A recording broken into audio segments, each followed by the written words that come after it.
Hey there, Wargamers, just Sam Pitch here. Today, we're going to get a little hobby on.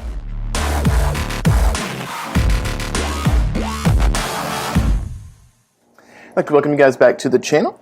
If you are new here, please strike that like and subscribe button. And if you're a returning viewer, thank you for coming back. I appreciate you being an awesome lance mate, star mate, whatever the case may be for you. I appreciate you being here to help support what I do. Thank you for being around. That said, let's go ahead and get into what it is I want to do today. And today is going to be an episode of our Hobby Hangout series where I just kind of sit down and do some hobbying and throw up a video where I kind of just ramble or talk. Maybe it's something you watch, maybe it's something you put up in the background while you do some hobbying yourself. For me, I find hobbying with a friend can be a bit more motivating than hobbying alone. So I figure if I record some of these and put them up, or I'm just working on something and rambling, maybe it'll help you guys feel like you've got someone in the room with you who's doing hobby stuff too. That may seem a little, I don't know, maybe a little goofy or a little sappy, I don't know, but that's what I'm going to do. And if you're here watching, odds are it's something for you, and if it isn't, you'll just turn it off, and that's okay too. So that said, today we're going to be working on a couple of Mad Cats. Timberwolves for all you planners out there.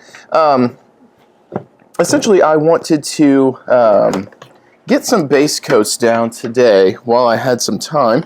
It's as of filming this, it is Thanksgiving weekend, and I wanted to get some ideas out of my head and onto these minis. It's been bugging me for a little while. What specifically I want to do for the paint scheme on these, and I figure if I go ahead and sit down and get something out of my head, perhaps I can stop stressing over it and thinking about it, and that will be good for all involved because I want to be able to work on making some forward progress on these minis. So while I've been talking, I've been prepping some of my stuff here, my tools. Specifically, I brought my hairdryer outside because I'm filming in the garage today. I got my little vortex mixer so that I can mix up some paints quickly and we can get going. I don't film in the house much. Well, I do film, rather. I don't spray airbrush in the house much because I have access to the garage here. So you'll see some different qualities in the camera, obviously. And then sometimes, if you've been following, you'll hear the acorns land on top of, the roof out here because we have a metal roof in the garage, so sometimes you're going to hear that. That said, this guy right here is not finished. I've been working on him for the Gamma Galaxy tutorial for Clay and Wolf. Currently, I was applying the decal, so we are going to spray him with some matte varnish today, and then we'll move on to the other two minis. The other two minis are also Timberwolves. This one is going to be sprayed black. Suge, or Eric, from the Patreon here, I didn't talk about it because he told me not to, but now I am because he's on the screen. He's a big supporter of the channel as a patron. He's painted a few minis for me, one for me personally, and he painted, I think, 4 for the Nova 2023 grinder box. He is the #1 patron right now. And I say that because, economically speaking, he's pledged to my painting tier. And I have that set up where after 6 months of being a patron, you get to have a lance painted by me. I get some veto rights on what the paint scheme could be, aka if you want to make me do some crazy rainbow galactic star spattered thing, I'm probably not going to do it because I don't have time or don't want to. But in general, probably good to go. So instead of having me paint a lance, he said, I don't want you to paint me a lance, I want you to paint one single mini for me. I want you to paint me a Mad Cat. I initially was going to give him this one after the tutorial was done, because I thought it'd be cool, and he'd have a mini that he could say, hey, this was in that tutorial, but had some Jeep problems and had some unexpected repairs, so I'm probably going to take this and the other tutorial minis I've done. So I've got this, the Turkina, the DCMS Griffin, and the Steiner Battlemaster. Oh, no, not Steiner. I think it was Davian. Regardless, it's the Battlemaster. I'm probably going to auction those off or do a giveaway on Patreon to help bolster the patron sign-up, stuff like that, to help out. That was an unexpected bill. It was like 2 weeks of pay that instantly got to evaporate. So I'm going to do something else with this one, but I did have a Mad Cat on standby, and it's probably going to be a bit more Sorry, got a little nose clog there. Had to clear my throat as well. This will probably be a bit more heartfelt because this one is specifically for Suge. So we're going to paint this one black, and then I'm going to do probably purple on this side and paint him like he's a member of my custom mercenary group that is not real, but it's my headcanon one. And so he's going to be a member of the Faria Phasma, the Iron Ghosts, which I think would be cool, and he'll be a member of the upper echelon. So I've got four groups to the Faria Phasma. 3 of them make parts of the corners of a pyramid. Red and blue are the bottom posts, and those are the like first and second companies. They're the newer recruits. Up at the top of the pyramid, you get purple, which is where he'll be. That is more of the elite veteran status. And then outside of the pyramid, in the center of the pyramid, is the upper echelon, the officers or the spies or whatever, and they're green. So we've got purple, red, blue, green, but with the pyramid, purple and red are at the bottom making up the base. The top is purple because it's kind of a combination of both of those coming together. Those rising through the ranks, purple at the top. So that's what we're going to do, is purple. And then for this guy, this one is for the cheetahs for CSO. I'm having the opportunity to make the paint scheme for the canonization of the cheetahs, and this is going to be the mech I use. I know I put up a video talking about the mech selection for the cheetahs. I grabbed this one in addition to those. I know it's a cop-out because I said, oh, I didn't even take a bad cat. I think it is the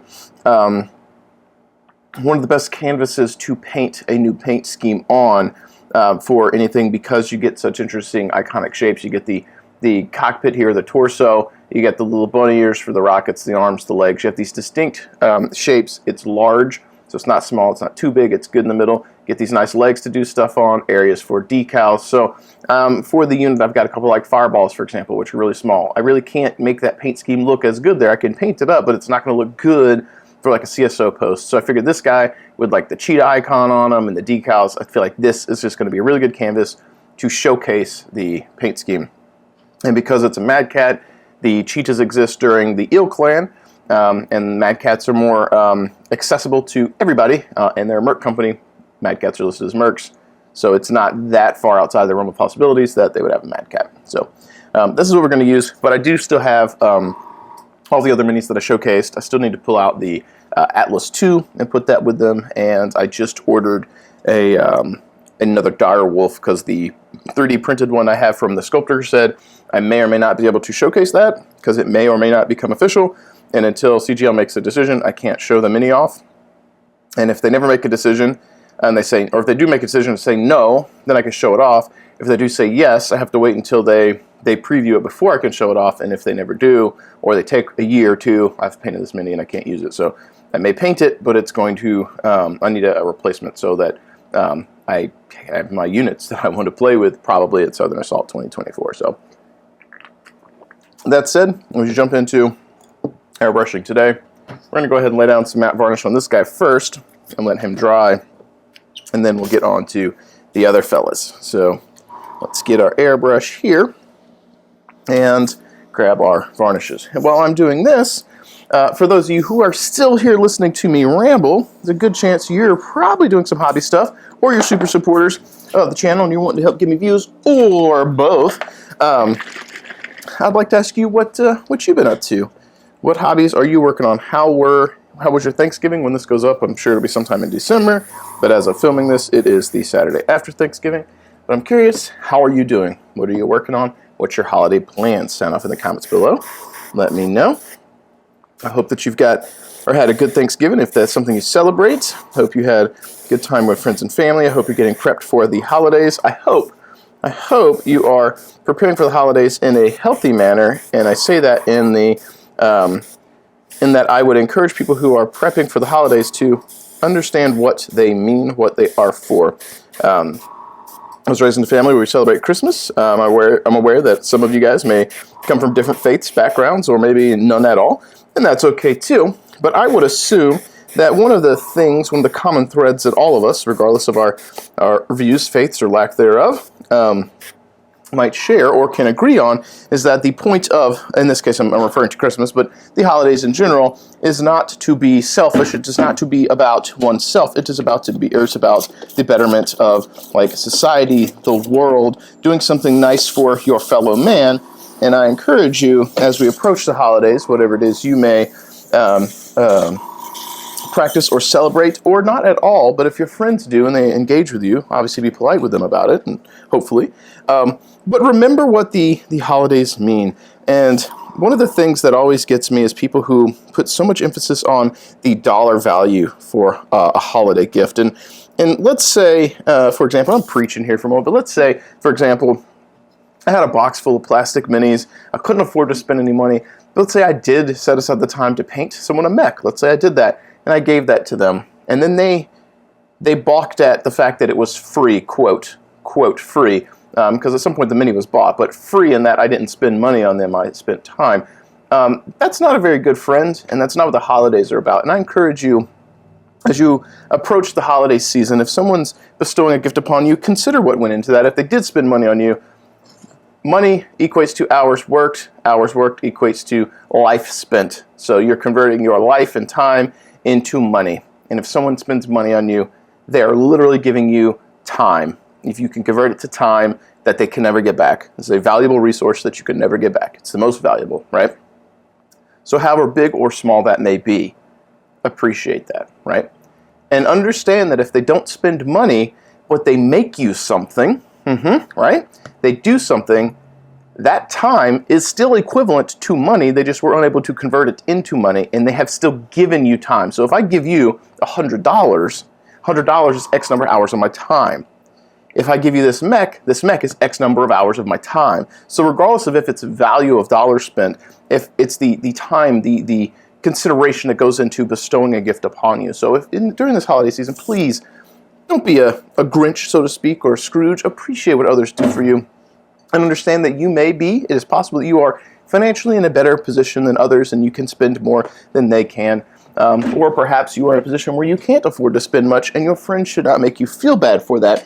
It is the thought that counts. And I'm aware that that sounds very cliche, but it is true. And there's been a few life experiences I'm going through right now where I wish a few people were a bit more into the holiday spirit for what it means, and to understand that it is not about the money spent. It is about fellowship. It's about loving your fellow man. It's about family. It's about friendship.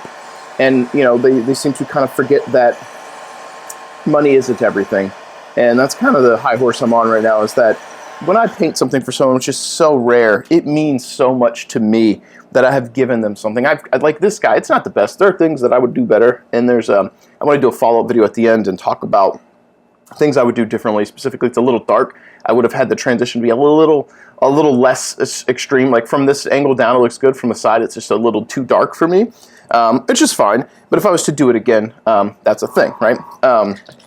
But there's something so incredibly intimate to me about me converting my time into an art piece to give to someone. And it's so rare that I do this, but when I do, it says I'm carving out X amount of my life and giving it to you. I have forged a story, a narrative, and I hope that I convey that for you when you get something from me.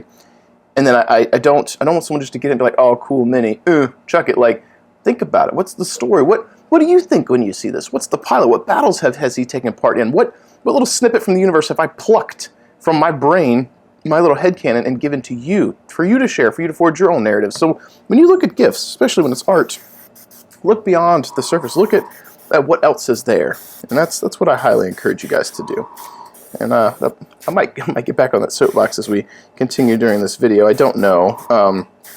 But any of you have followed me long enough know that my goal is just to promote positivity and happiness. And yeah, we play a game where little robots are blowing each other up, and the word of Blake is committing war crimes. Actually, I guess half the factions have probably done committed war crimes at some point. But you get what I'm saying. It is the backdrop of the fluff. The game can be pretty bleak and war ravaged, But we, the people who are playing with these toy soldiers, we live a normal life, or as normal as it can be. So this is a form of escapism, and beyond what the universe represents, we can do better to be good fellow humans, good friends, good family members, and that's I guess kind of what I would dedicate my little ramble today about, my little video segment today about, is just be happy, be content, be supportive of your friends and your family, and don't make them feel bad.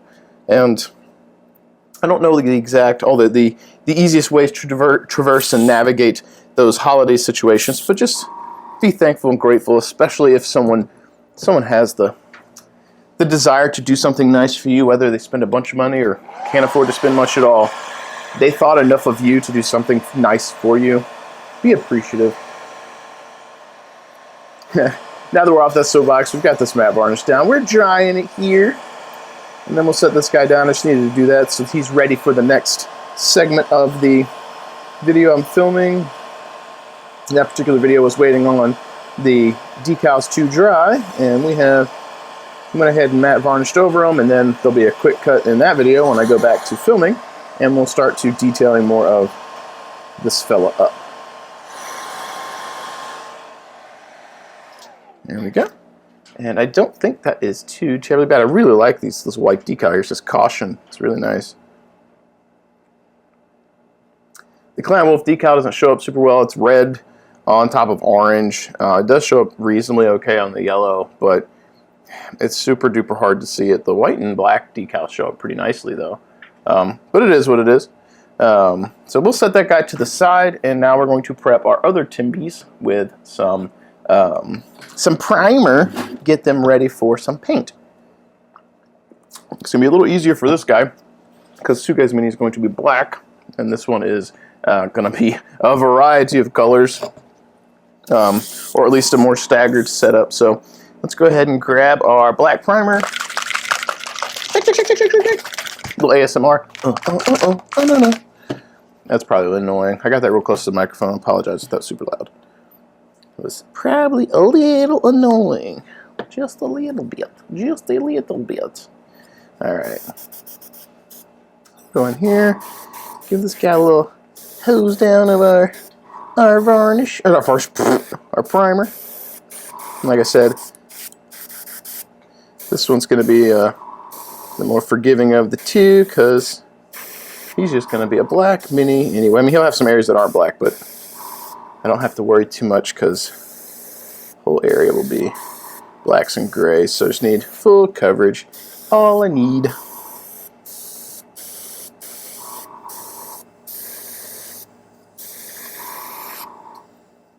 I didn't actually look. This video will be up. When it's up, it'll be too late, but I was really hoping to see if US Airbrush Supply, or US Air Supply, which is the website that does the Badger products, was going to have a Black Friday sale. Maybe as of filming this, it's Saturday. Maybe they'll have a Cyber Monday. They usually do a really nice sale for Black Friday or Cyber Monday. I think Black Friday was, I think they did it last year.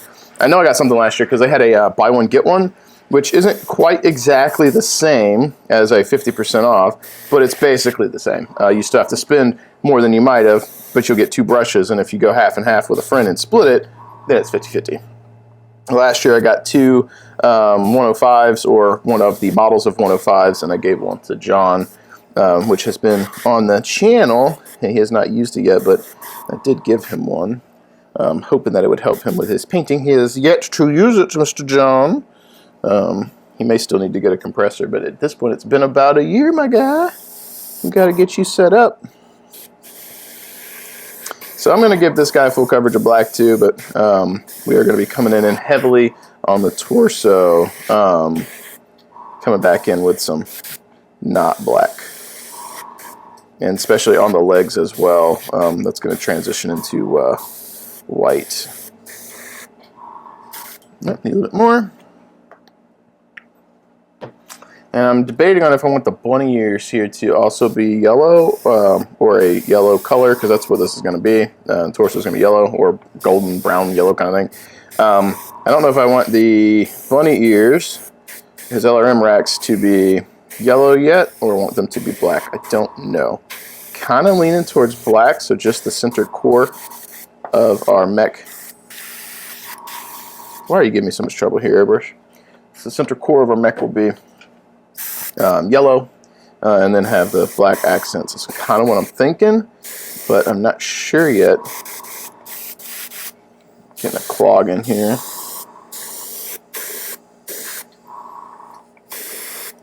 Okay, so I think it's hard to tell because it's shiny under the light. Sometimes anywhere I might have missed. We'll see when it dries. But yeah, I'm not sure if I want the bunny ears to be black or if I want them to be yellow yet. Because I know the core concept currently for the paint scheme is for it to be yellow torso, black arms, kind of black upper legs, white lower legs. Is kind of the concept or the idea, and that may change as I go. We'll see like what's feasible, what I like, what I don't like, and I'm not sure yet. And that's kind of where I'm at with the yellow. It's like, I guess it could vary a little bit from mech to mech. Do we think that the yellow up top is going to be good? Maybe it'd be too much black if it's just that, but that's also a big portion of the model is that torso. I think I could go either way on it, honestly. We could do yellow torso, yellow ears, black casing on the front of the missiles. That might actually look pretty nice. Black arms, black legs, white feet. I think we could do that. I mean, worst case scenario, I can cover that yellow with black. It's not the end of the world.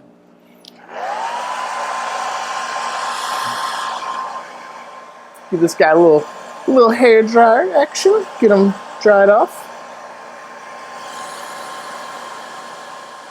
Nope, we got a little straggler hair here. Tends to happen sometimes. And as I mentioned before in tutorials, if you are using a hair dryer on your mechs, be careful with the heat temperature. I'm on the low setting right now, but on the high setting, when they get super duper hot, they do get super soft and malleable. And I had one mech, when I wiggled it, his little feet, he would wobble. He was that soft. So you could reposition him, but you also might break something or ruin your pose. So just be cognizant of how hot you get your mini. But also know that if you use a hairdryer to heat them up, if you have like arms and stuff that are bent in or pinched, you can get them soft and reposition them so they are not up on the mini anymore, which is also a nice thing to know that you can do. Looks like our coverage inside his missile racks is a little weak, but we're going to be spraying a bunch of other colors down anyway, so not the end of the world. Alright, and now this guy's turn. I also spent a lot of time trying to clean these, did the best I could, but like some of the mold lines on these are not super good, and then they're a pain in the butt to clean. Using some new some foam sanding sticks, which have been super helpful, but it's still right to take some effort. And there's no guarantee I'm going to nail this color the way I want the first time, so this could be a test piece that just fails. I have an idea in my head. It's a matter of, am I going to get the kind of yellow or golden yellow color where I want it to be? And I've got 4 colors out here from Pro Acrylic. Yellow ochre, which I think is going to be the base. Golden brown, which I think is going to go above it. And then I was thinking like warm yellow, or maybe a little highlight or mixture of these two. And then I've got this one just in case. I could mix a little bit with that just to get a bit more of a highlight. I don't know yet. I've got those here to just practice with. So we'll see kind of what I like. Well, with our minis dry now, I'll come in with our dark neutral gray primer and just hit a zenithal from the top onto our Timby. Our Timby. There's 2 of them. There's 2 Timbys, Justin. Which one? Suga's Timby. This one here.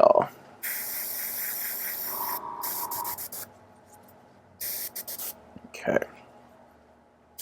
Let's get this Timberwolf out of the overspray direction.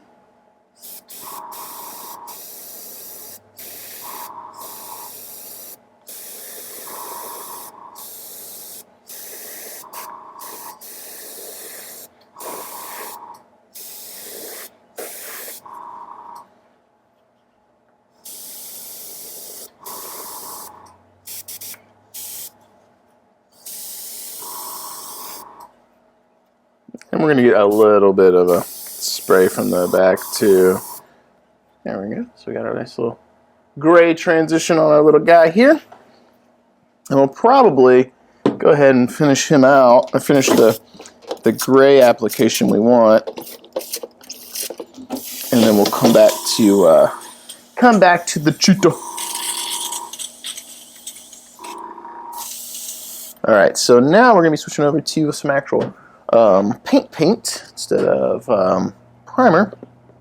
we've got our neutral gray, our dark neutral gray, our bright neutral gray, and blue black. And I like to come in with blue black first. Give ourselves a little mix here, mix. Okay. And then we'll come in with, we'll put a little bit of our airbrush medium in here. Thin it down. Probably not going to take too much of this to get us where we want to be. I like to use a little bit of blue-black come from the top because it gives it a little hint of blue. I think that's quite enough. Let's come back in. Probably mixed a little too much pink at this point. It's okay. We'll just toss the rest when we're done. Okay.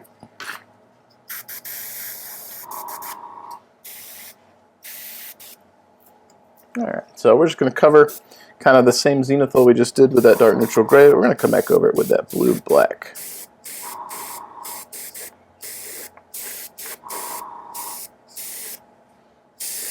Woo!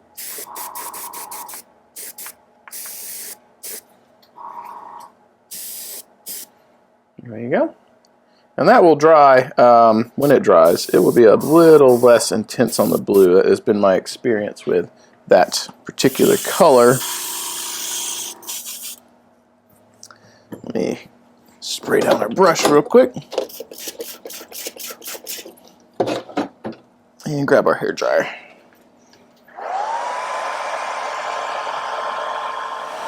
I don't have it out here, but I also use a little bit of black ink sometimes to push the shadows back. In this case, we might thin down a little bit of that black primer and hit the shadows towards the end. Alright, so don't need dark neutral gray as a core, but we will use it as a little mix with our neutral gray. So neutral gray gets a little bit brighter. See? Actually, we might go straight into neutral gray this time. My grays kind of vary a little bit as I go. It changes a little over time. Oop, that was matte varnish. We didn't know on that. Oops. That was the wrong bottle. This is the bottle I want. Alright, let's grab that neutral gray. It is your turn. Okay, yes, that's super bright.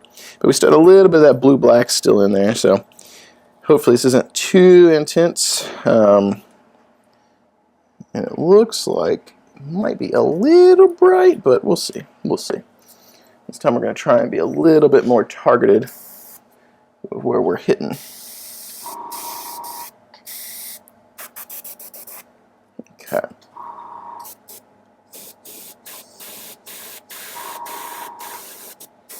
And one of the things I also do is I come back in with a kind of like a blue-black wash, and I tint the whole surface with it. It's one of the things I do with when I do black.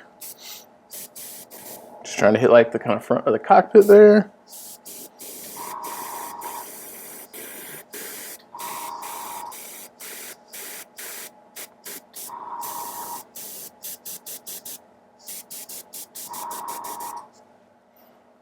Okay.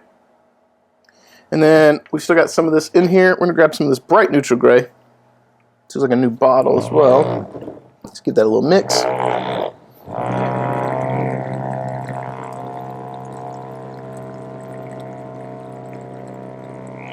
Okay, pop our top.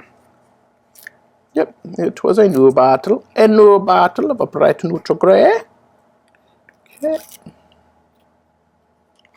And we're going to put a little bit in here. Now a little bit of this goes a long way. And I usually mix a little bit of neutral gray anyway and like build up, but it does not take much to lighten this up. Like that was just a little bit. Look how much lighter that is. And we're trying not to get crazy coverage with this. We just want to hit a hot spot. It's a little bit of kind of a highlight. And you see the difference in color. So we're trying to do.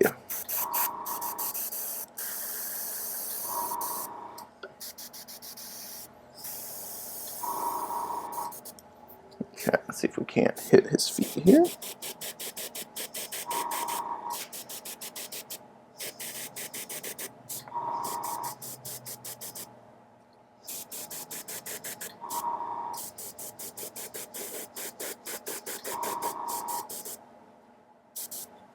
I'm going to try and hit a little bit of the center of his cockpit there if I can.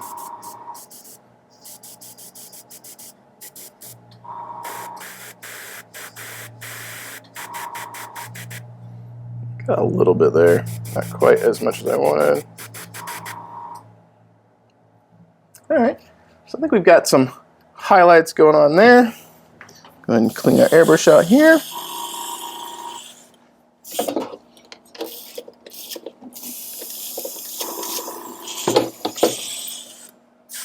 I would usually use some ink here, but my ink is in the house, so I don't think I have anything else out here that's black. I don't want to go get it.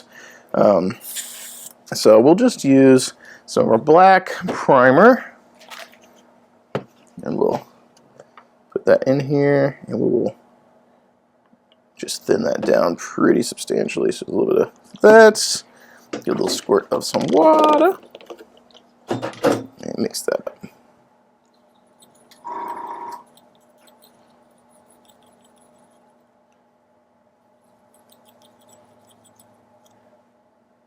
Get a little bit more in there.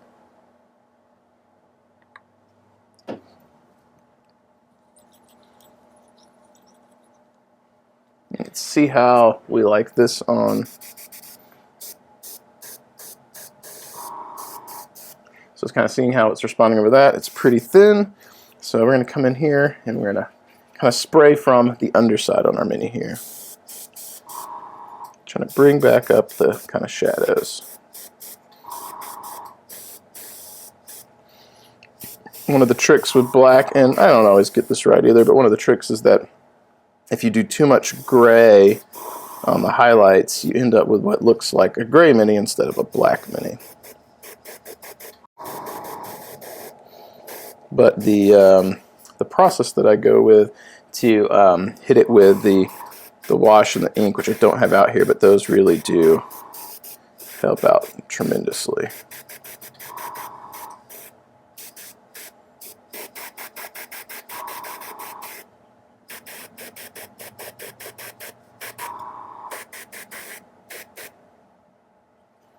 I really want to get that inside foot because I feel like that's not quite as dark as we want.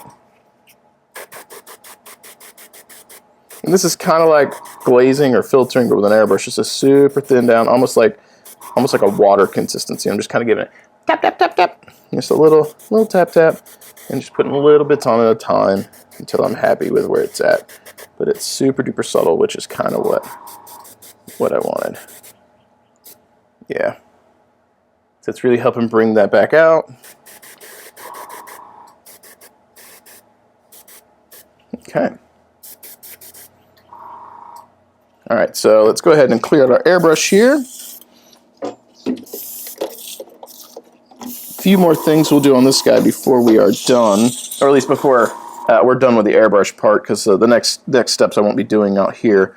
They'll be in the house, in my traditional paint section, or paint area. But that'll be where we do the standard washing and stuff like that. So the next thing we're going to do here, though, is we're going to do a little bit of dry brushing. It's one of the things I like to do and get him prepped for the next step. So we don't need the blue-black anymore. We will need neutral gray and dark neutral gray. So we're going to at least air dry them first.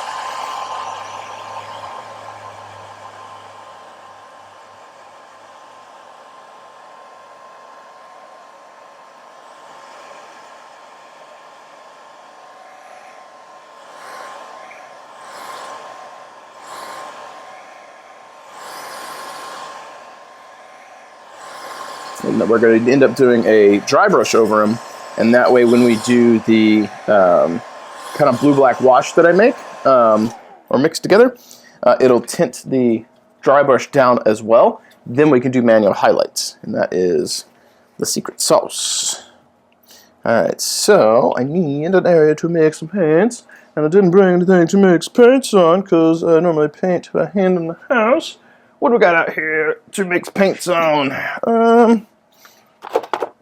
Just need like a little plastic surface. That would be good.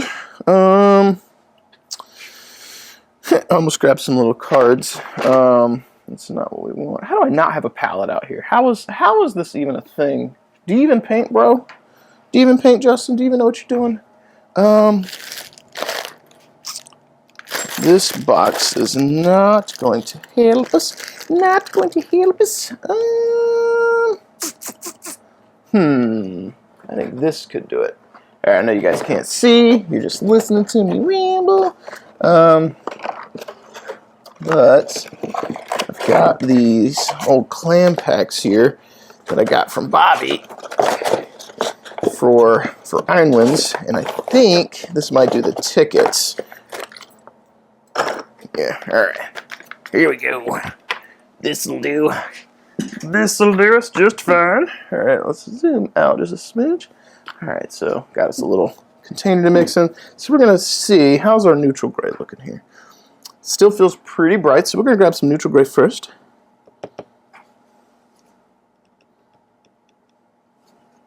All right, we're not gonna grab neutral gray. We're gonna close it and shake it. Now we're gonna get some neutral gray. Okay. So we'll grab our Drebrish. And these ones from Army Painter are my favorite. Absolute favorite.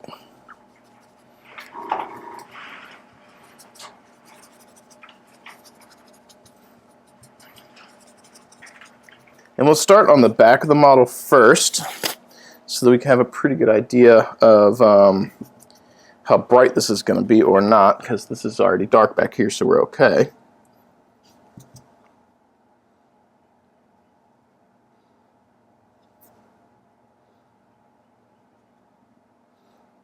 You can see how that kind of like looks like we're cheating some highlights right here. Let me zoom in now. We'll zoom back in. You'll see where we're kind of cheating some highlights there. These dry brushes are so freaking good, man.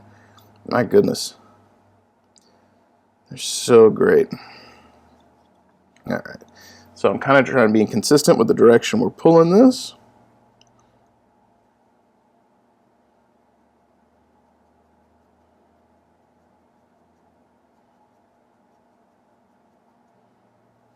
Look at that.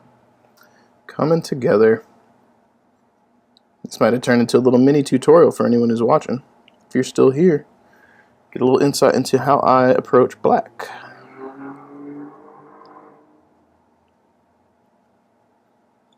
Oh, yeah, lovely. Lovely. Suge, this mini is going to be looking sick, my guy. My guy. And you can see when we came in and we hit the shadowed areas with that black, or that thin down black, it tinted it just enough that we can come back over with that neutral gray and hit it with that highlight. Now this guy is still on the kind of gray side, and that's okay, but it's not Gray Death Legion gray. And that is the point. We want the grays to kind of be highlights or accents over the black, not to be the core of the color. So it's a happy medium that can be a little difficult to maintain or achieve, but I wouldn't stress too much if you're working on minis. As long as you're working on minis, that's what matters. Okay, so I think the core of our Timby here is going to be a little too bright for that neutral gray to show, but we got some nice like kind of definition up here, right, that we didn't have before. So now we're going to come in with a little bit of our bright neutral gray. I'm going to mix it with the neutral gray. And again, this is a little bit goes a long way. Don't need a lot of this. So look how bright that makes that with just like one little drop. It's pretty significant. And I like to mix my my layers as I go up on this, because you can always build up. It's hard to go back and undo. So I like to build up.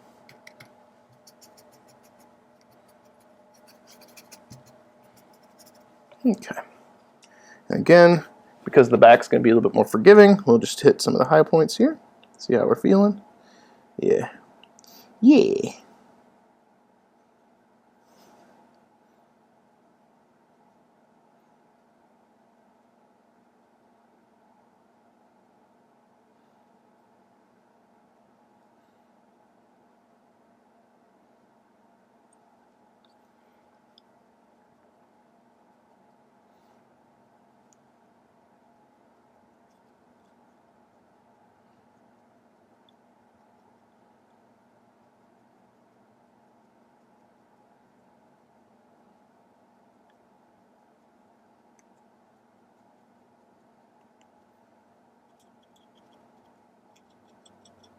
Make sure we get a little bit on that little foot there.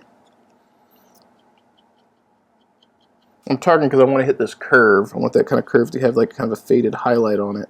And these brushes, like there's a variety of dry brushes you can get. I have expensive ones, I have inexpensive ones, and I find these fall somewhere in the middle. They're not super cheap, but they're not super expensive, and what they do is very different than other dry brushes. Like these are similar to Artist Opus, but they cost a fraction relative to what Artist Opus cost, and that's why I like them. They're really good. My Artist Opus ones, I don't think I've ever even used them because they're so damn expensive. I don't want to have to replace them. And I've gotten multiple sets of these, and it sucks when you have to replace them, but if you take care of them, they'll last a while, and the things you can do with them are just downright magical. Magical. And like we've built up highlights, so we didn't even have to do that much.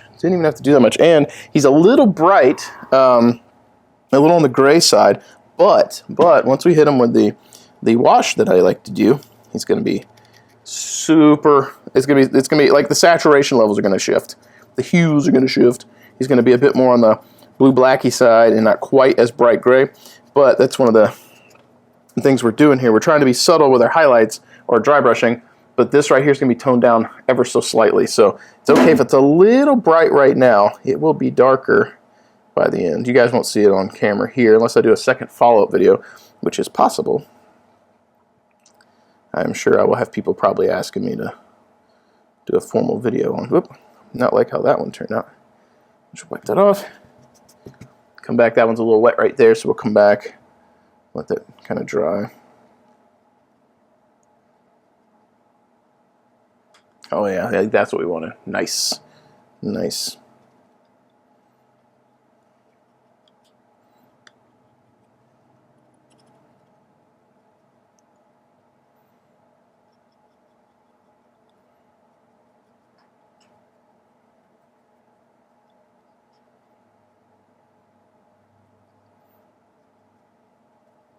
All right, so now we're going to try and hit the cockpit here.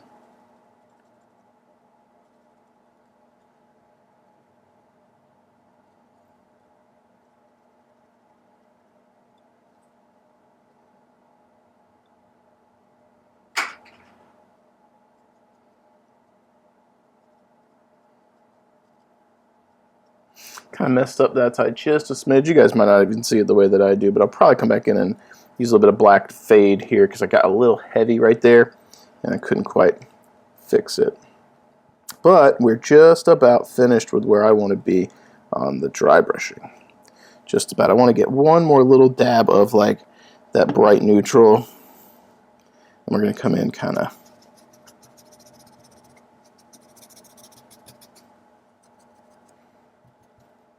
hit some of the high points. Actually, you know what? Let's just really make sure it's worked in because I don't want to mess this up. I'm really happy with where he's at.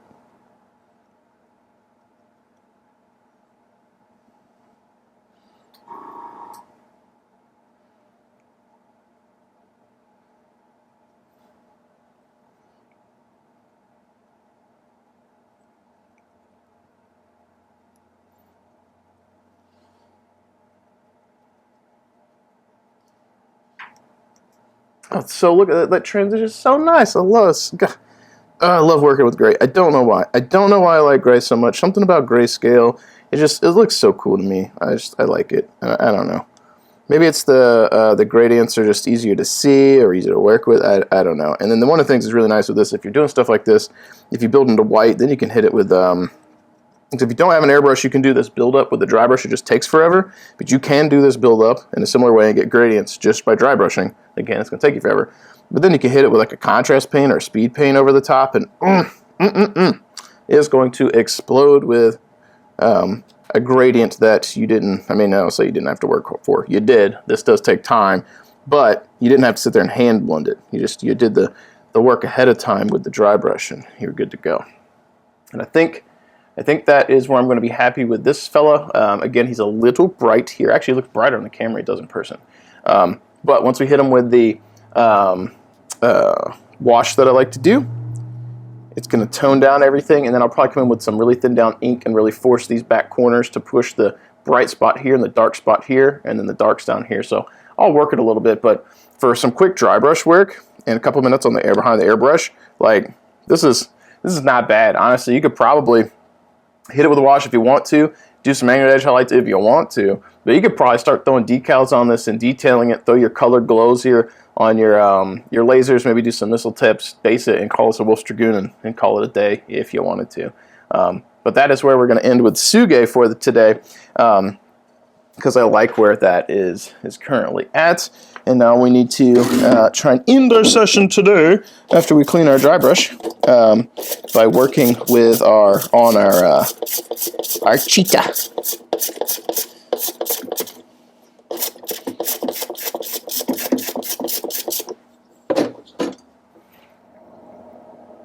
And with our dry brush cleaned out now, it's time to start working on the cheetah. And for that, we're going to be bringing up the colors here on the torso. And I think we're going to come in with, what is this, flesh tone or brown? Neutral primer. Neutral primer. This is Stynel Res this time, but that's what we're going to be working with. I'll give that a little shake on the Vortex mixer. It's been a while since I've used this bottle of Prama. And I like the Pro Acrylic stuff. It's really good too. But the Stynel Res from Badger is also super good stuff.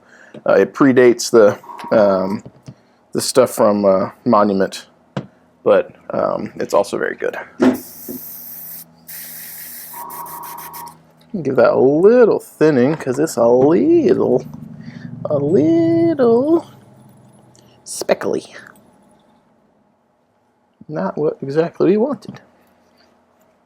All right, so we are going to go for some coverage on the torso here.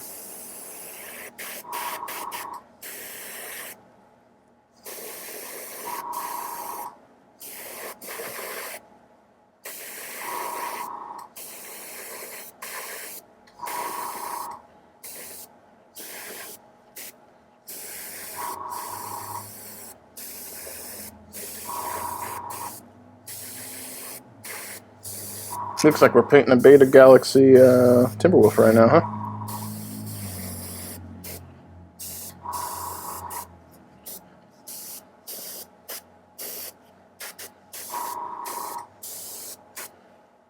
Alright, I think we've got coverage here.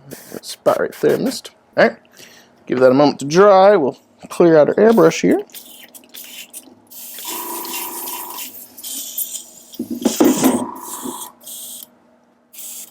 Also going to spray down our paintbrush here. Hose that out. Boop, boop. Alright, and time for the hair dryer.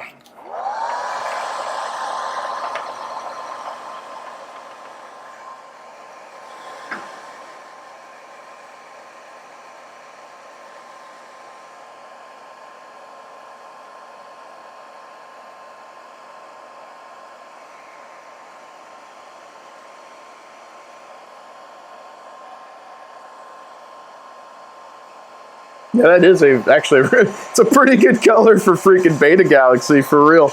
Oh man, the bottle looks way more kind of orangey or tan, but it's kind of very beige. It's very nice.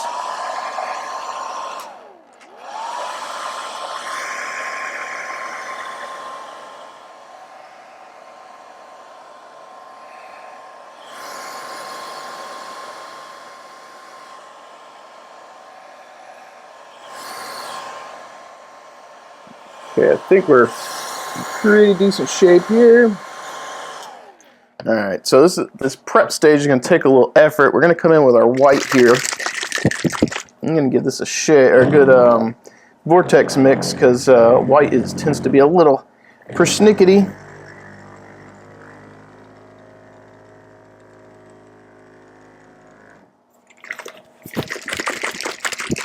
Okay.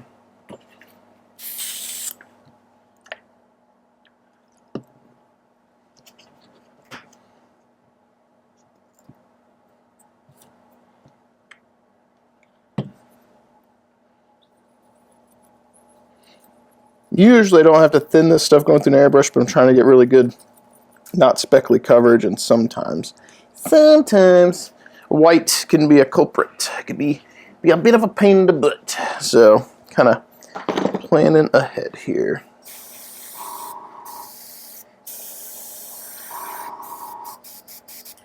Maybe it's a little too thin. We'll put a little bit more in there. See how we're feeling.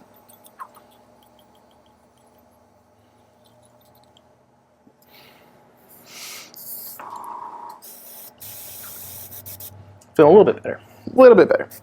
All right. So we're going to come in here and we're going to be trying to hit the high spots here.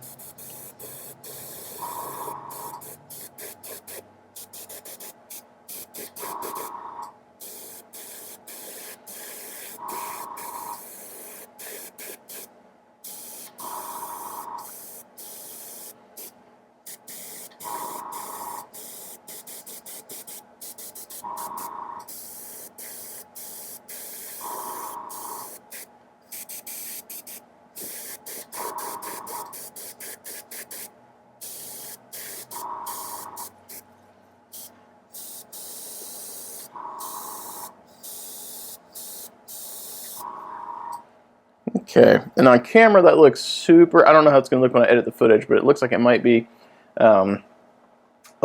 super exposed here, but that's got a little bit of a transition, which is what we want.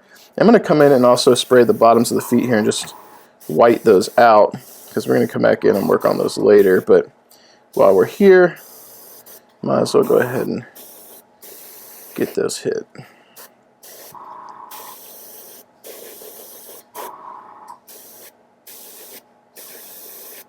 And we're also covering black, so I'm going to take a coat or two here.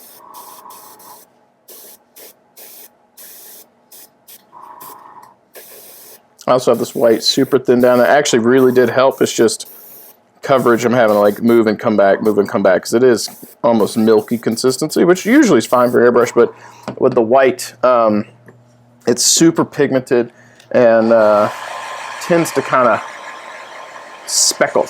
So I thinned it to overcompensate, or maybe overcompensated a little bit, but you can always go back and add more paint. Can't go back and add less. All right, so that is reasonably dry. We're gonna put a smidge more of that white primer in. Get that intensity a little bit back up there. Get a bit more better coverage.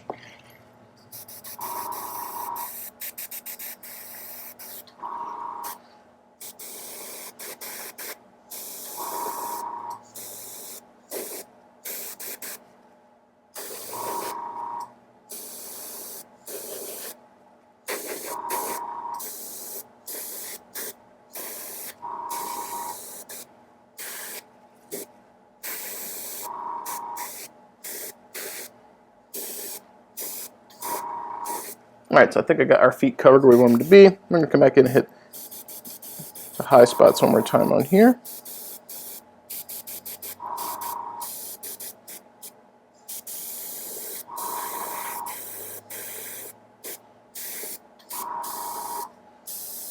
Alright, I'm going to let that dry, clean out an airbrush, and we're going to come in and do a little bit of pre-shading.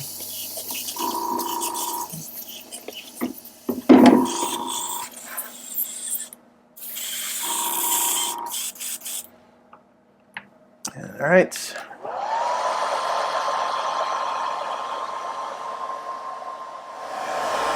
Alright, so I think he's pretty well dry. Grab our next color here, and we're going to actually be using magenta.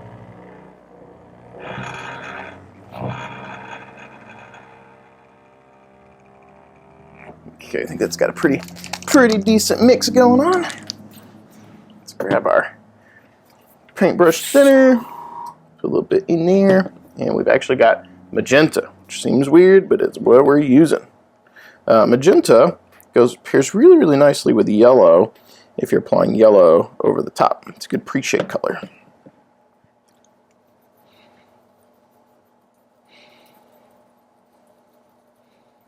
I think I picked this up from Nomadic Chris from Twitch when he may still stream, but when I was streaming, it was a friend of mine, and I believe I saw him doing this with yellow, and it's wild. So we're going to try and hit the undersides here.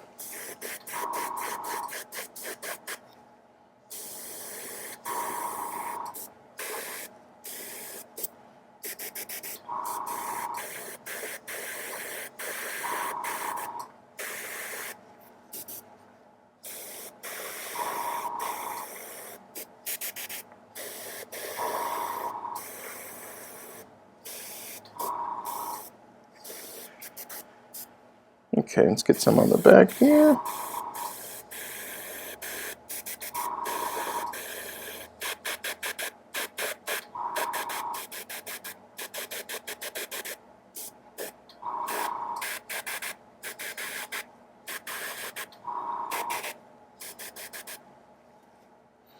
Okay, I think that is pretty good to go. I'm going to tighten up right in here on the torso a little bit. Okay. So it's looking like a hot mess currently, but it will hopefully not once we get going.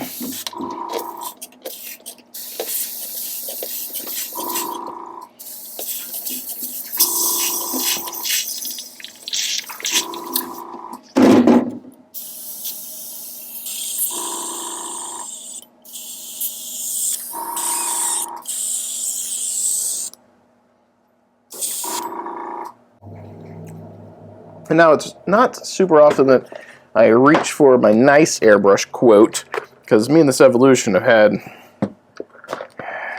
had better days, to be honest with you.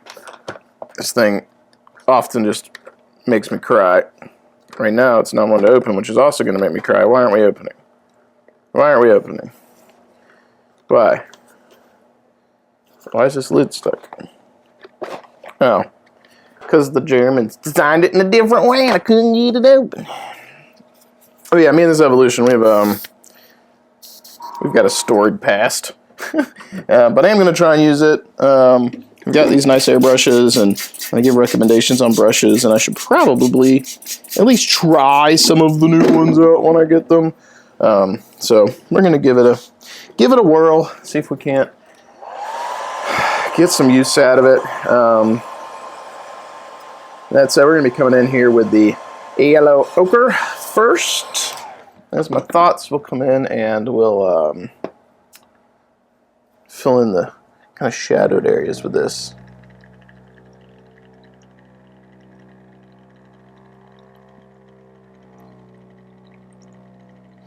Okay, I think that's pretty good. Go ahead and grab our airbrush thinner, load up the airbrush. Did not get a lot of paint in there relative to the cup, so we'll put a little bit more in.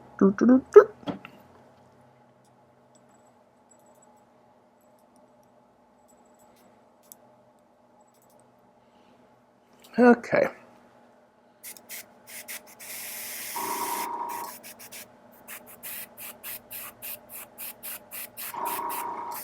Alright, so we're going to give those a whirl and pray that it doesn't make me rage, because sometimes it does.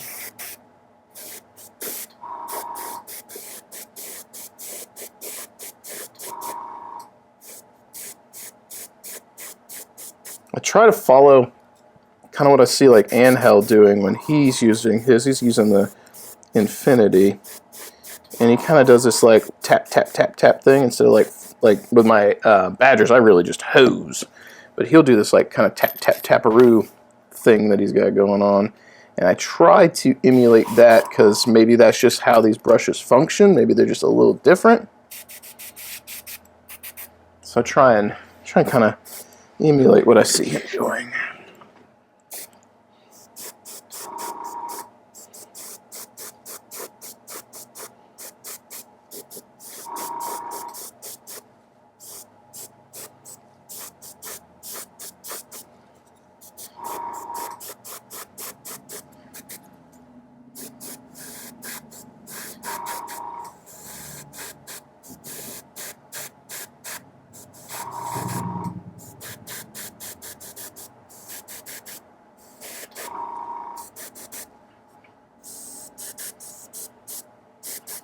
But you see over that magenta, it goes on like pretty like kind of orangey brown. It's kind of the consistency we get, which is really nice. So we're going to switch over and we're going to go into golden brown now. So I'm just going to dump the cup, spray out, but I'm not going to worry about cleaning because it's okay if these mix a little bit. So put some airbrush thinner in there. Grab our golden brown.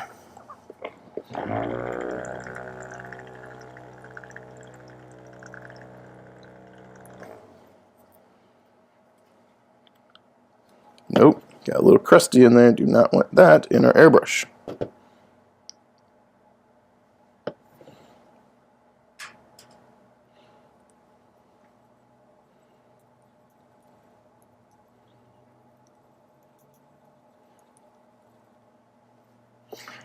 right, so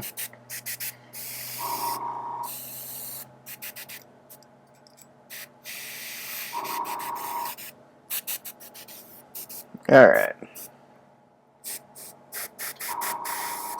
Nope. See, this one, I'm wondering if I have like a bad spring or something, because sometimes that trigger does not want to reset forward for me, or it doesn't go all the way forward easily, and then I find myself having to like push the trigger, and that's not what I should have to do, which is a little irritating. As I said, me and this airbrush, we have a past, and it's something.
Alright, kind of digging where we're currently at. Let's go ahead and rotate into warm yellow.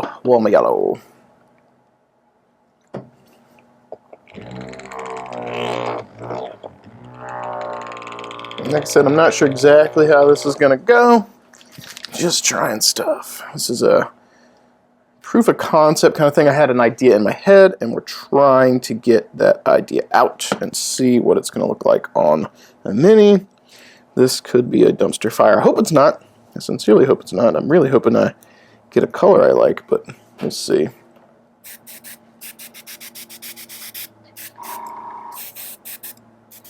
Yeah, and this warm yellow is definitely more yellow.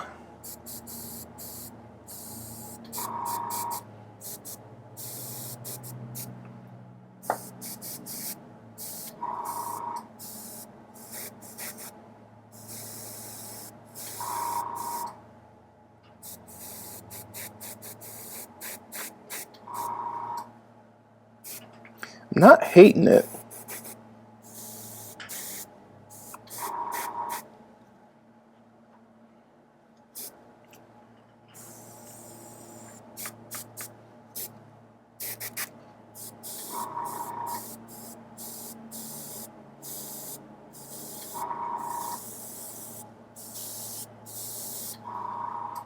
Yeah, I do feel like we lost a little something, but I'm not sure. It is in the realm of what I was looking for.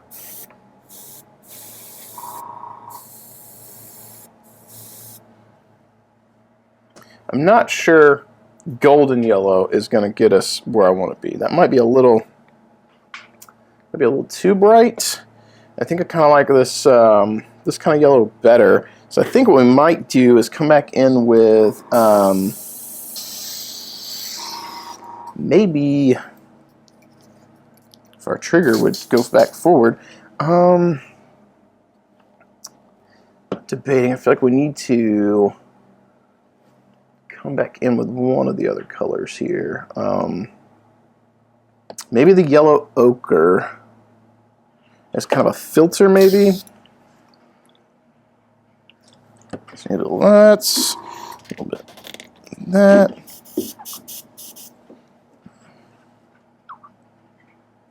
And then we need that to kind of push the shadows just a smidge. We'll see.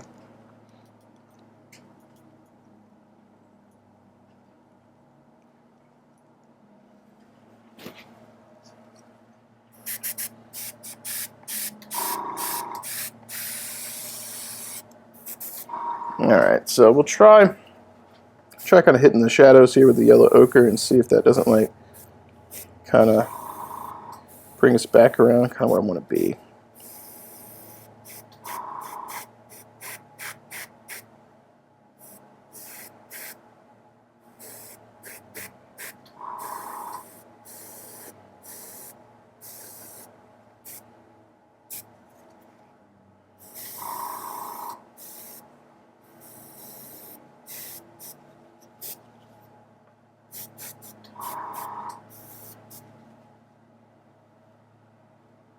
How are we feeling about that?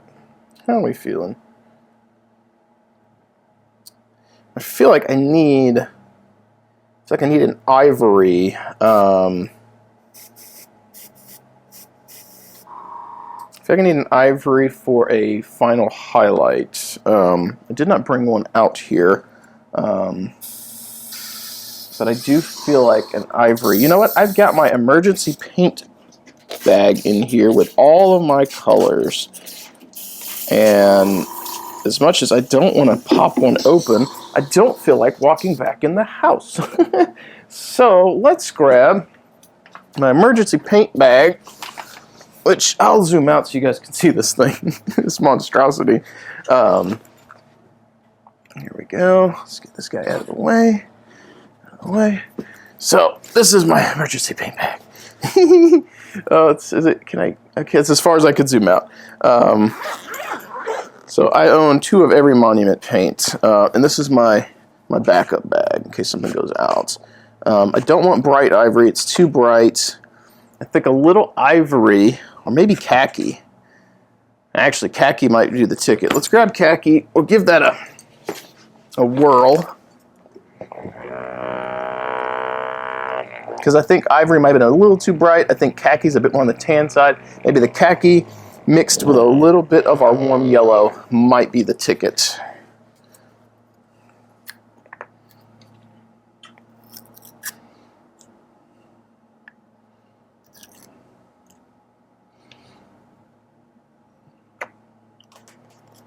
Okay. Alright, so let's get a little bit of our thinner in here. Let's put our warm yellow in.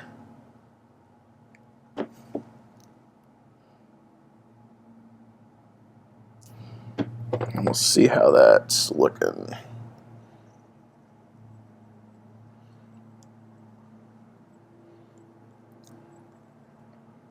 Yeah, I do think the ivory would have been too much. This is pretty bright, but it's not like white. So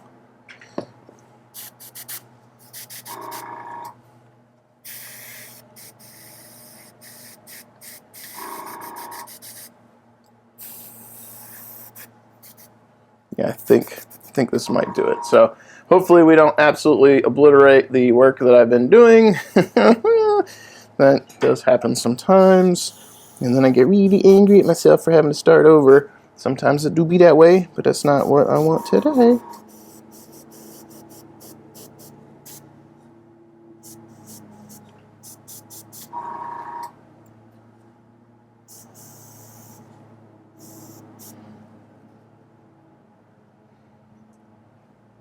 It is a little light. Probably could have had a little bit more of that yellow mix in there.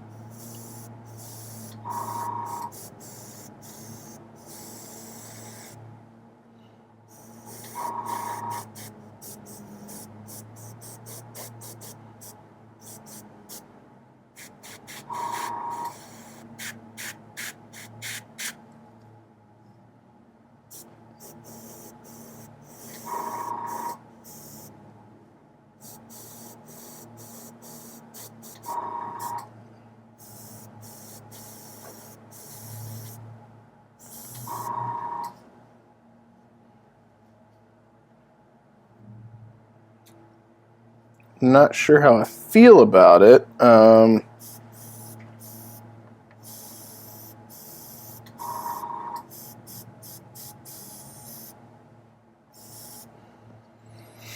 feel like that's a little I didn't have enough yellow in it. I feel like it's a little too pale now. So now I think we come back with that warm yellow and we turn it back down. And I think that might be the last thing we do. We'll see if that kind of a filter of it kind of gets me where I want to be. Hoping that it does. You know, I don't hate it. I do think that tones it down a smidge. I think we're in the yellow realm where I wanted to be. Got a little bit more yellow here than here, so we get that little bit of a transition. I don't hate it. I do think once we get in there with highlights, and then we get in there with our oil washes, I think this might be where we want to be. So I think we're going to stop with that yellow. I like that. I think now we're going to try and finish the feet before we end for today. I'm honestly not sure how long this video is, where it's going to be. I suspect we're approaching an hour, hour 10 right now. You'd think I'd be able to know that just by looking, but I don't, because I had to do some cuts. I had to go fill up my water bottle, and that meant that I had to stop the camera, so I'm not actually sure how long we've been running. Not that it matters, because I kind of just run until I'm done, or until I want to stop anyway, but today I'm on a little bit of a time crunch, because we're doing our Thanksgiving today with the family, and I kind of want to get a little bit of work done before we get into all the family festivities, because I haven't been able to get a lot of painting done lately, and I want to do more, and trying to bang out what I can while I can. All right. So we're going to come back in now, and we're going to re-hit those feet with the white. White. Also, always make sure you put your needle back forward. Once you pick your airbrush back up, I always store it with my needle back so I don't mess them up. Some people are more careful than me.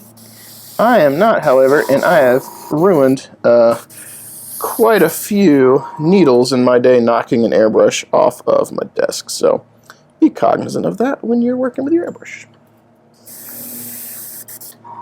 All right, so we're going to try our damnedest not to hit any of the yellow on the torso with our white out of the leg here. I don't suspect this part is going to take us a huge amount of time, because I'm just aiming at the lower leg. All the overspray is fine, because that's all going to be blacked out anyway.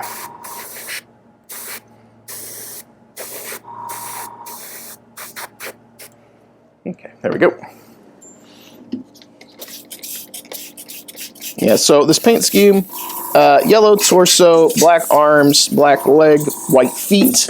I'm thinking on the Mad Cat in particular, because he's got such a nice canvas. I was talking about this at the beginning of the video. Such a beautiful canvas to work with. Say what you want about client stuff. It's a nice mech. But I'm thinking I'm going to do checker pattern here, black upper leg, black arms, yellow up here, decals on there, decals on the torso. We'll do some other detail work and stuff, obviously, but I think that's going to look really, really nice.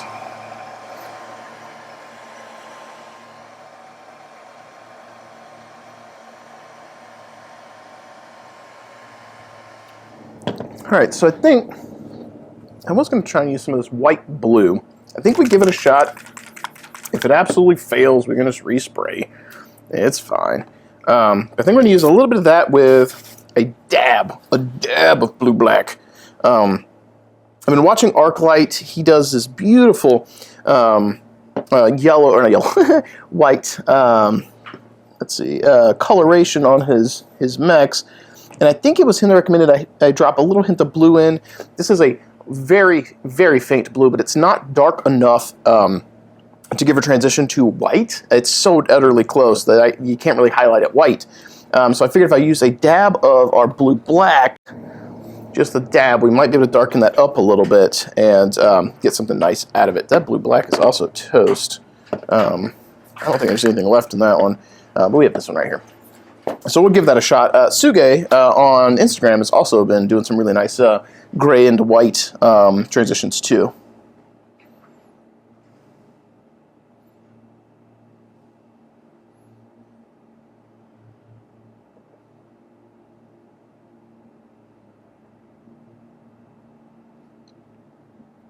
Okay, so we got a little bit of airbrush thinner in there. Let's grab a little bit of this blue-black.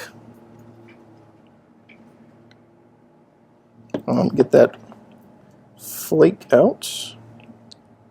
Nope. All right, well, flush it is. Had a piece of dry paint go down in there, and that is not what we want to see. I think we've dislodged it. All right, let's go back at it and grab some of this.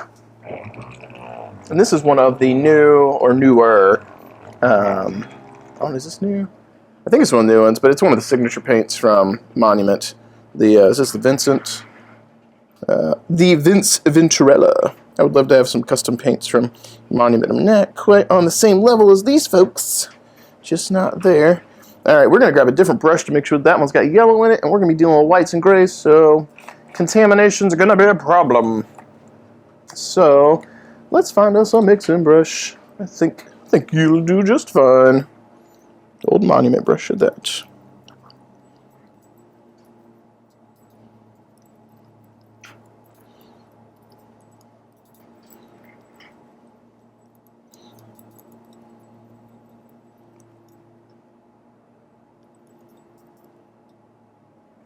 Okay.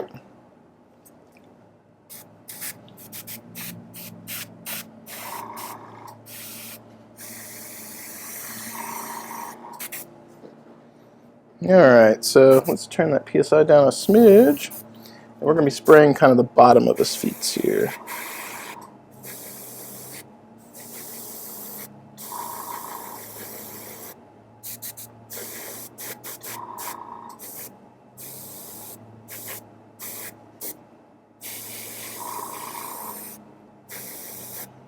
I guess we're just going to go full coverage and we'll build up the white over the top. I guess that's what we're doing. It looks like a hot mess right now, though, I'll tell you that. A hot mess. Did I actually bring white out with me?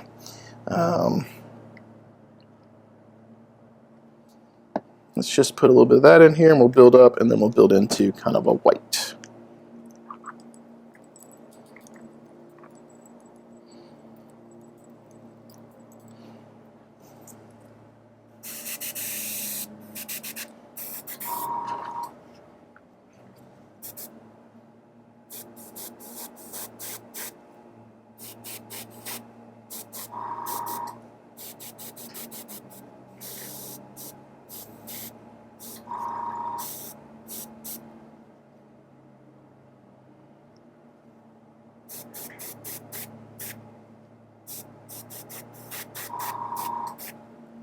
Interesting. I feel like we need to go into kind of a pure white now or get really close to it. I did bring out a white bottle. It's transparent white, but that'll work.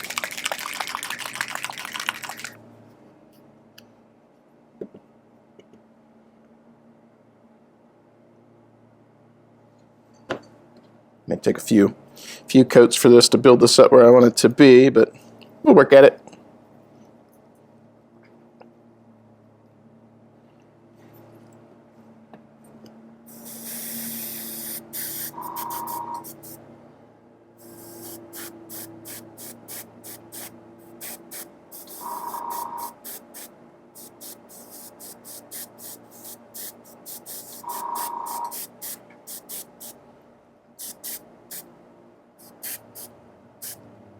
Don't hate it. Oh, I'm off screen. I'm sorry, guys. I don't hate it, but I really need to go more into almost pure white.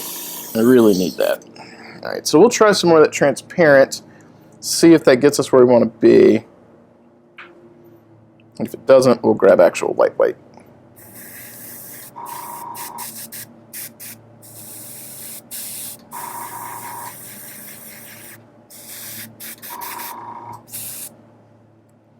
Actually, we're going to have to clean that out. There's too much gray in there, and it's still kind of coming out the same, so give yourself a rinse.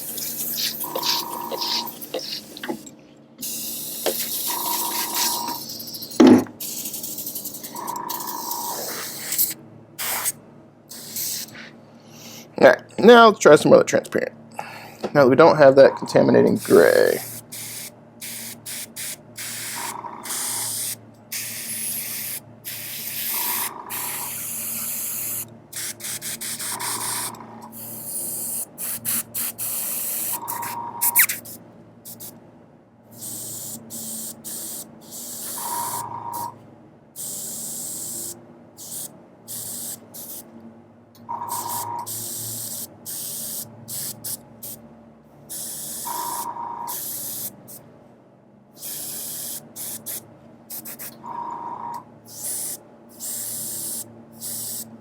I'm off screen again. I'm sorry. I got in the zone, guys.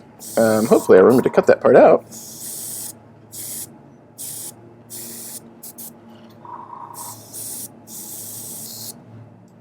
But the transparent white is very, very transparent. So I feel like probably could have stood to mix a smidge of white in there with it. I think this is going to be one of those where we have to hit it with the hair dryer and build that up. I think that is what is just going to happen.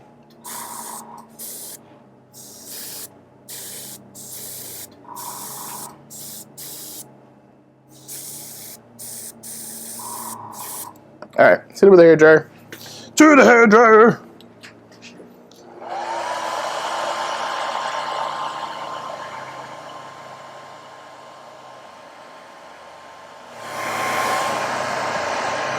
Yeah, and you can see it's super duper subtle. It's going to take a few coats for sure.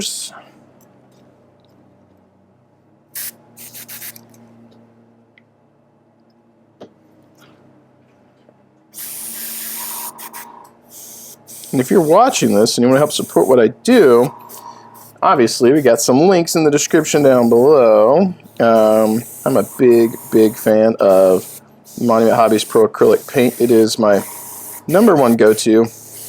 I'm trying to do more with the speed paints and contrast paints for the channel because I'm aware that a lot of you guys have those and use those. I have them too. They have specific applications I like to use them for, but I end up using contrast paints as more of a kind of a wash or a filter or glaze. I thin them down, which are good for that, which also I think reflects in or shows in why I do or how I do what I do in my YouTube videos for airbrushing and then using speed paints over the top, because you can take advantage of the gradation or gradients. The same thing I was kind of talking about with the Sugaze Magcat at the beginning of this video. Once you get that gradient down, those speed paints can do a lot of heavy lifting for you. But for my standard acrylics, I'm a big fan of Pro Acrylic. Hands down, in my humble opinion, as someone who has got, I've started with Citadel, I've used Vallejo, which is great. Don't like standard Army Painter acrylics. Their speed paints are great, though I have heard they're working on better formulas for their standard paints. But I have used Army Painter, I have used P3, I have used Citadel, I've used Vallejo, I have almost the entirety of Scale 75's line, which I also like, but that's for different purposes. A lot of my bust work I use some of the Scale stuff, particularly flesh tones, are freaking awesome. I have a bunch of the Scale 75 professional stuff in the tubes that I never use. I've got the Too Thin Coats paints that I have not used yet. But of all the paints that I have, I keep coming back to the Pro Acrylic.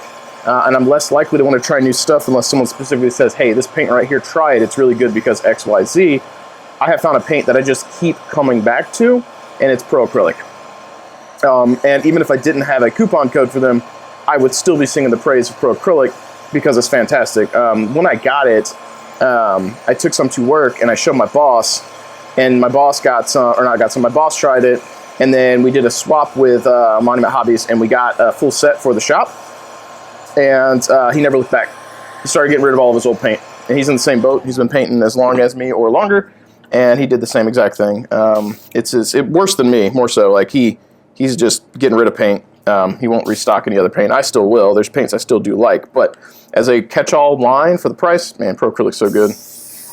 I know I sound like I'm like, is the term that kids use these days simp? Am I simping for Monument? Is that what's happening? I don't know.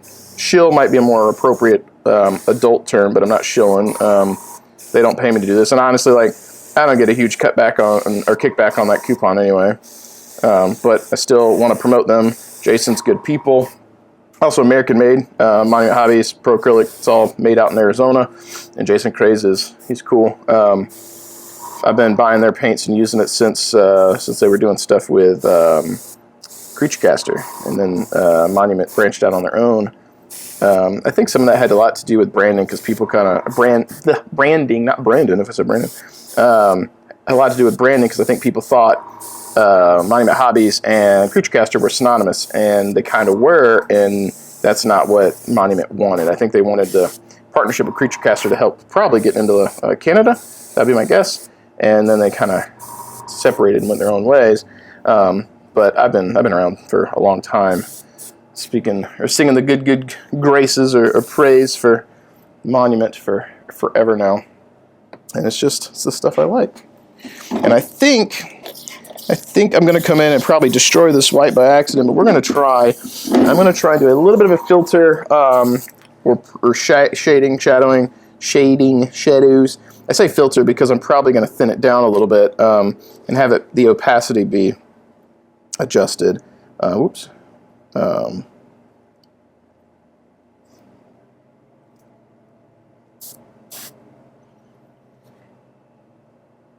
our airbrush here.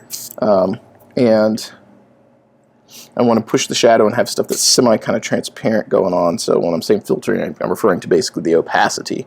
So that is what I want. So we're going to take a little bit of our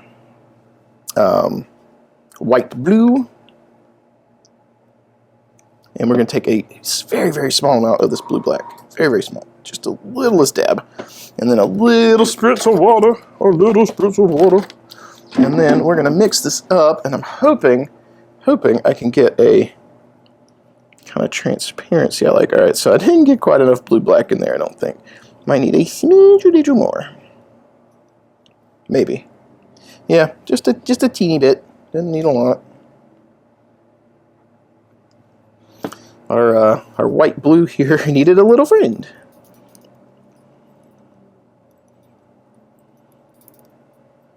I'm forgetting how overpowering that white blue is. Yeah, we should get a little more.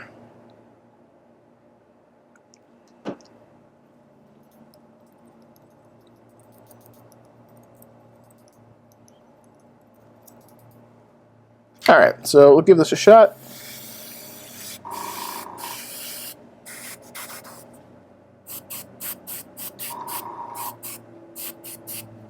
That is definitely not coming out as transparent as I wanted, so a little bit more water and a little bit more thinner, because I want this to be thin. And again, guys, I'm sorry, I'm off screen mixing this and checking on the back of my hand. I assume a lot of you guys are just turning this on, listening to me ramble, and then maybe taking a peek when I talk about something I'm specifically referencing, but I've been doing a lot of spraying on my hand, because what I'll do is I'll mix my paint, and then I'll test it, and I'm seeing how it covers other paint, so I can see the opacity of it. And if its coverage is like 100%, then I know I got my mix is not quite as opaque as I want it to be. Or lack thereof, I guess opacity. I want it to be more opacity. I want a lower opacity, so like more shows through. Higher opacity, like 100%, it's 100% coverage. I don't want that. Let's spray a little bit on the base here and just kind of see where we're at. All right. We're going to give it a shot here.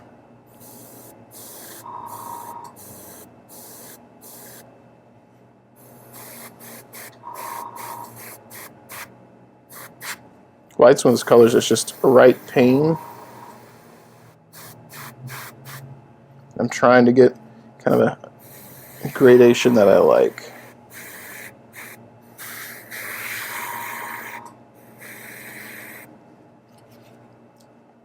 Inside of that other leg's going to be a little bit of a pain, I think, to get to.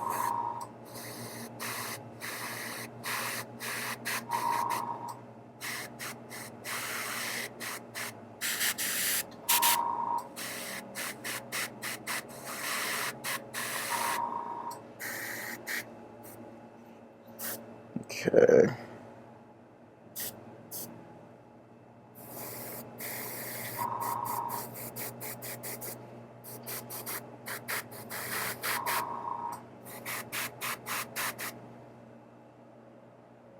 don't hate it. Kind of really want to get a little bit of a transition going across this plate here. So like I said, we might destroy some of this white I just worked really hard on, but we have that transparent white, so I should be able to come in and at least doctor up a little bit if I need to.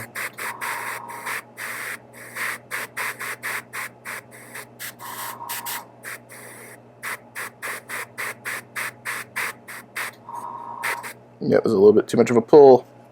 A little bit too much. And this one I kind of want the underside.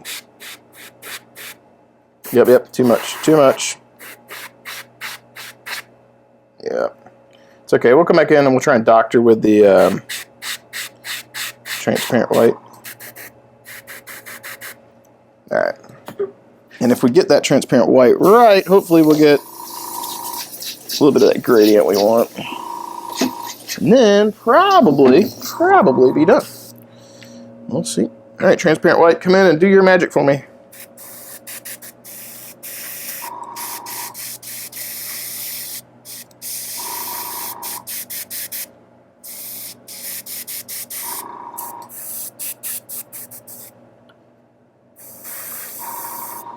Alright.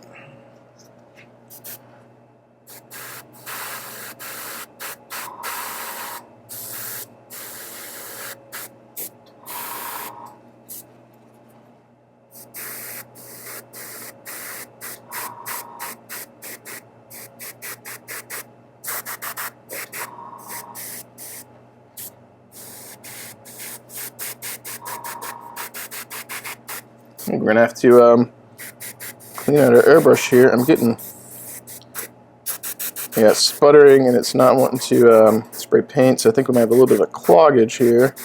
So let's go ahead and do that. I'll run to do a backwash real quick, see if I can't address the problem here.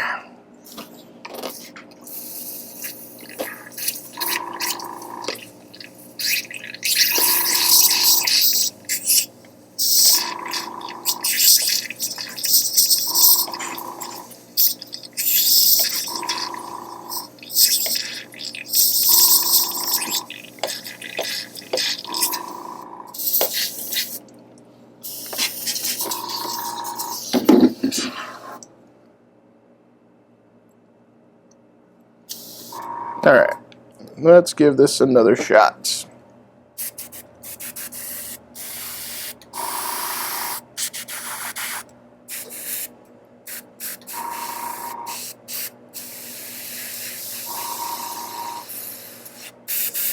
Yeah, we're getting like no paint flow. I told you guys, me and this evolution, we got history, and it's annoying.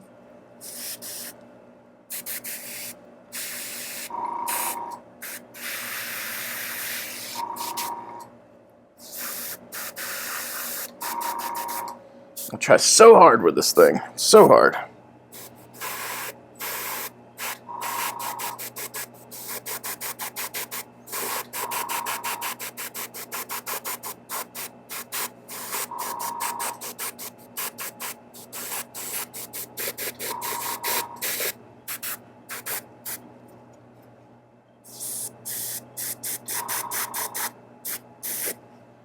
I'm not hating that foot. I need to get in here on this one.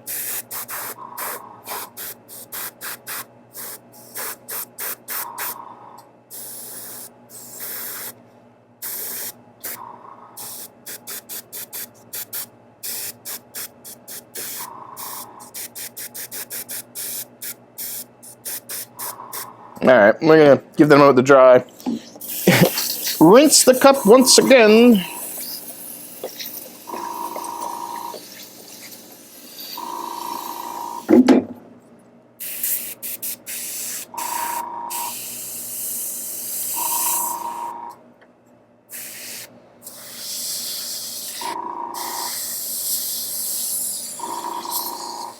And like I'm getting reasonable flow with the water.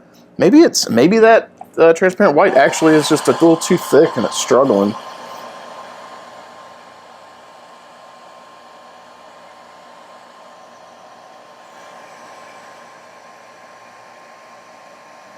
And I think once we get this white down, I mentioned a few times, I think we're going to be done for today for the video. I'm already going to have to cut a bunch because I've been spending a lot of time like off screen or not talking or mixing paint and not talking. So hopefully I can stitch something together that's at least semi-entertaining for you guys to listen to. We'll see. And obviously this guy looks like a dumpster fire right now, but once we black out everything needs to be black, I think he's going to be looking a lot better. So bear with me on that front. Alright, so let's grab our brush again. Let's put in a little bit of thinner this time. Then we'll try the transparent white. And we'll give it a little mix.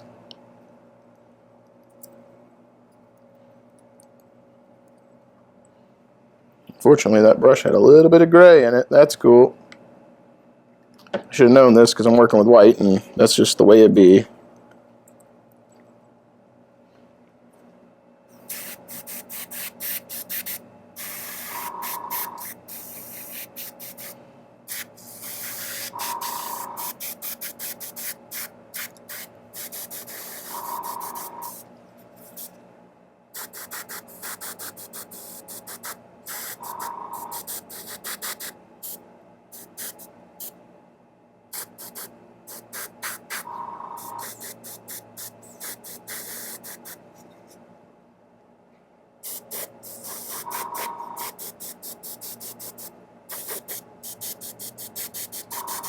I do feel like that's helped. Maybe it just wasn't, this was a little bit more finicky than our Badger brushes, probably because it's got a smaller needle in it or something, and it's just not wanting to let it go. And I didn't thin the transparent white because I'm an idiot, and I thought I'm used to using the Badger brush, which larger needle, and just the transparent white's pretty thin and comes through just fine. But I think in this case that was probably the issue.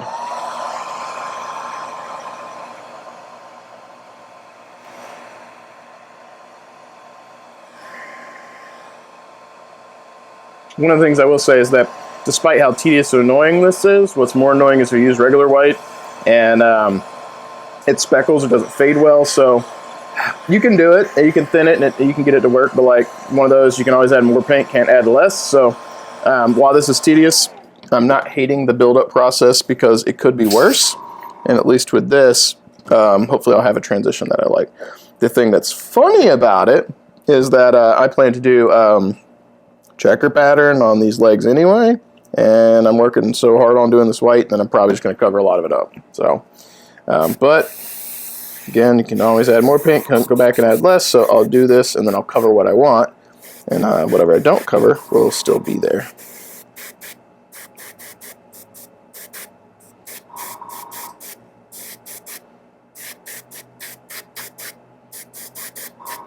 I don't hate that transition. Like that leg right there looks really nice. I like it.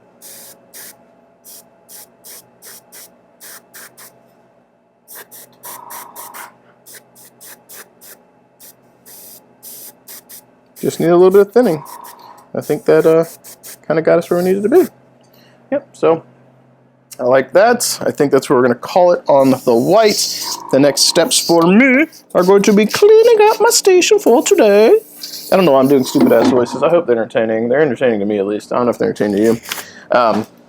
But I'll clean up my station and yeah, then I'll be on to whatever else the day has in store for me. That said, before we sign off today, I'll give you guys a recap of what we are working on, where we are at, and where we are going to go. So first of all, today in our video as a recap, we got our, whoops, camera is a little shaky, I'm sorry. We got our matte varnishes down on this fellow, so he'll be ready for the next installment in the tutorial for the Mad Cat from the Gamma Galaxy of Clan Wolf. We'll have that ready to roll. And I think the next step is going to be in that one. I think it was decals and details. I think is what I called it. So we'll start detailing weapons and silver parts and stuff like that. And then I might separate the canopy into another video. I don't know yet, but that's where he'll be going. We have the gray on the black we've set up for Suge's Patreon Mad Cat that I'm going to paint for him. He's ready for the wash step that'll tone all of this down and like really enhance or push the depth of the black into gray transition. And then we have the cheetah concept for CSO. We've got the white legs down now. We've got the yellow cockpit or torso.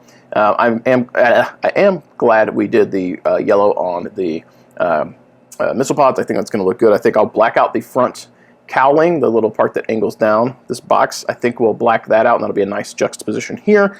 We'll black out the arms. Probably maybe leave the shoulder here, that plate, maybe leave it yellow, and then maybe come in here on this little part here, maybe make that gray or black, maybe silver or non-metallic here. The legs here we'll do black. This is going to have checker pattern on the side. The front I think is going to stay pure white, and then we'll put the decals on the front. And then yeah, then it'll be time for just all the detail work and all the stuff to bring them into life. So that is our 3 Timbies we are working on, and one of them is a canonization concept I'm pitching to CSO, and if they approve it, it will be the canon paint scheme for the cheetahs. We will see. That said, folks, thank you so much for hanging out with me today. I hope you enjoyed. As always, if you did, please hit that like and subscribe. If you want to help be a super supporter, consider hitting me up on Patreon. As always, thank you guys for hanging out with me. Hope you have an awesome holiday whenever this goes up. Remember, be kind always. You never know what others are going through in their everyday lives, so be kind always. Try and leave the world a better place than you found it. Take that message, spread it this holiday season, and as always, keep painting your models, keep rolling your dice, and I will catch you guys next time. If you made it this far, you're probably a viewer that already hits that like button when you see a video come up. You're probably already a subscriber, and you probably jump into the comments down below to help support the channel, to help support that algorithm. But if you're looking for some other ways to help support the channel too, make sure you check the description down below. Maybe you want to pick up some paints from Monument Hobbies. That's my paint of choice. The Pro Acrylic line is chef's kiss, good stuff. Maybe you want to check out some of the offerings from Death Designs, where I work in my day job. We got plenty of 3D printed products, as well as MDF terrain, some of the stuff that I have designed myself and we play with here on the channel.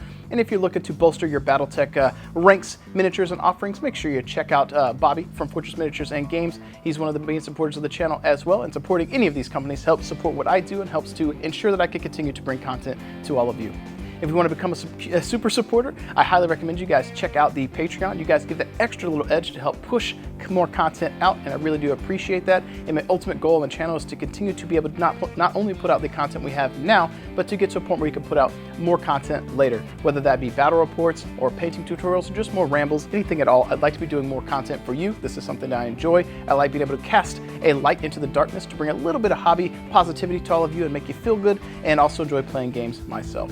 As we do the final sign off here though, I do want to go ahead and switch on over and do the scroll of awesome to showcase all the Patreon supporters, the super supporters of the channel, to give them some recognition for helping support what I do. Thank you guys so much, and I will catch you guys next time.